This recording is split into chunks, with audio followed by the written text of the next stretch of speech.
আমাদের এবার আয়োজন সম্পূর্ণ ভিন্ন রকমের, পুরো একটা গ্রাম নিয়ে। একে একে গ্রামের হাজারো মানুষ জড়ো হয়েছেন, একটা ছবি দেখাবো আমরা। ছবির নাম দেলুপি।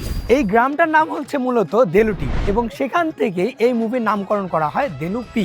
আপনাদের অনেকের হয়তো গত বছরের অর্থাৎ 2024 সালের আগস্ট মাসের ভয়াবহ বন্যার কথা মনে আছে, যে বন্যায় দেশের বড় রকমের একটা ক্ষয়ক্ষতি হয়েছিল, প্রচুর গ্রামের মানুষ ঘর হারা হয়েছিলেন। তেমনই একটা গ্রাম ছিল খুলনার দেলুটি গ্রাম। আর এরপর প্রোডাকশন টিম এখানে প্রায় 4 মাস থেকে এখানকার মানুষের সাথে মিশে এক হয়ে তাদের গল্পগুলো শুনেই বানাতে থাকেন এই মুভি। আজ এই ছবির প্রিমিয়ার হবে, আর এখানে দর্শক পুরো গ্রামের মানুষেরা। বিকাল থেকে জমা হতে শুরু করেছেন মানুষজন, সন্ধ্যা হতে হতেই বেড়ে গেছে তা আরো কয়েক গুণ। বসেছে ঝালমুড়ি, ফুচকা সহ আরো নানান রকমের দোকান। পুরোটা যেন একটা গ্রামের মেলার মতো হয়ে গেছে। যদিও মানুষের মূল আকর্ষণ ছিল দেলুপির নায়ক নায়িকাদের গভীর প্রেমের গল্প। ইন্টারেস্টিং ব্যাপার হলো এই মুভির কোনো হিরো বা হিরোইন কেউই প্রফেশনাল না, সবাই এই গ্রামেরই মানুষজন। একটা ব্যাপার লক্ষ্য করেছিলাম, সবার চোখে মুখে পুরোটা সময় ছিল তাদের দৈনন্দিন জীবনের সংগ্রামের গল্প। তারা প্রতিনিয়ত কি কি সমস্যার সম্মুখীন হন, কিভাবে কাটিয়ে ওঠেন, কিভাবে এত সমস্যার মাঝেও প্রেম ভালোবাসা বেড়ে ওঠে, সবকিছু নিজেদের সাথে কানেক্ট করেছিলেন প্রতিটি গ্রামের মানুষ। সব মিলিয়ে প্রেম, ভালোবাসা, রাজনীতি,